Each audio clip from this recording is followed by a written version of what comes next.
Thank you very much, Chester. Good morning, bonjour. Magandang umaga sa inyong lahat.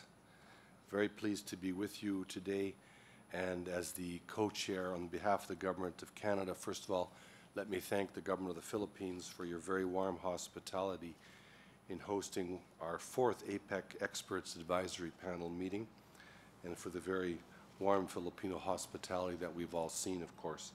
Also to welcome Ms. Cosette Canilao, Executive Director of the Philippines PPP Center, as our new co-chair as the Philippines takes on the hosting of this panel during the APEC year in the Philippines.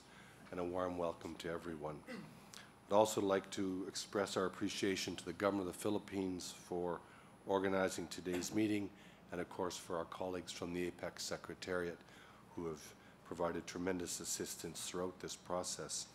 I think since the first APEC PPP panel meeting in February of last year in Hainan, China, there's been considerable interest among APEC economies to advance their PPP agenda to support infrastructure development. I'd like to recognize the contribution of the Government of the People's Republic of China for their cooperation over the past year in advancing the work of the panel, and with a particular focus on assisting Indonesia in its development of a national PPP center and specific PPP projects. I would mention for colleagues that we've circulated the terms of reference of the PPP panel in the APEC context for those who may be new to this table, so you have a better understanding of where this came from and what the focus of this particular panel is. Canada and other countries in Asia Pacific are working to address infrastructure gaps, which are key constraints to economic growth and poverty reduction. We recognize the important role of infrastructure investments in building a resilient and competitive economy and providing requisite public services to citizens efficiently and effectively. Canada has offered financial support to several PPP centers and is offering expert advice where we can. Today, Indonesia will provide us with an update on the development of their PPP center within the Ministry of Finance and the challenges and issues that they're facing as they move forward. Canada is committed to helping Indonesia operationalize its center, and we're working with the World Bank and the Indonesian Ministry of Finance in preparations for the launch of the center, as well as the arrangements for our support. Canada has also provided, as was mentioned by Cosette, $4.2 million to assist capacity building and institutional strengthening for the Philippines PPP Center in collaboration with the ADB and with the Government of Australia. The Philippines' experience in the rollout of ITS program can provide lessons for the plans of other centers, as well as provide more impetus to the work of this panel.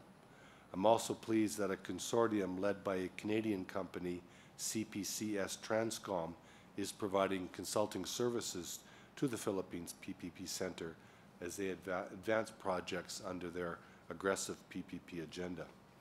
Finally, Canada is providing $4.5 million to the ASEAN Infrastructure Center of Excellence based in Singapore. This center will support regional connectivity in ASEAN and promotes connectivity through infrastructure development, institutional connectivity.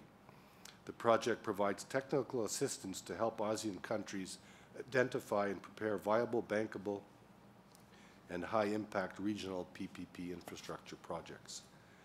Ladies and gentlemen, I'd like to just take a couple minutes to talk about Canada's PPP experience. It may be of interest to you, especially for countries that are embarking on this journey with us. We now have a 22-year history in Canada of successful PPP projects, 221 completed projects, valued at more than $70 billion.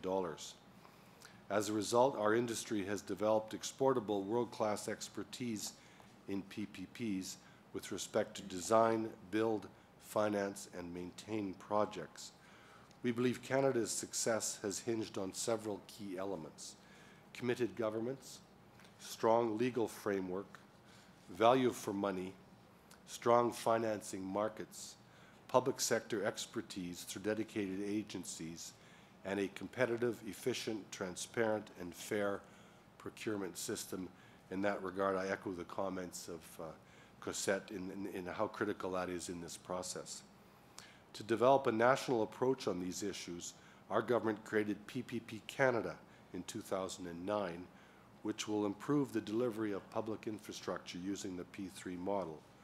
We've also benefited from the work of the Canadian Council for PPPs, which is a national not-for-profit organization that brings the public and private sector together to discuss the challenges and merits of PPPs and shares international best practices. With the permission of the panel members, I've circulated this document for your review, which was prepared by the president of our CCPPP, Mark Romoff, who presented at the first meeting of this panel in 2014. I would remind that the Canadian PPP Centre also hosts the largest PPP conference in the world. This takes place every November in Toronto. I can't promise you the weather in Toronto in November will be like Tagaytay in March, but we do our best.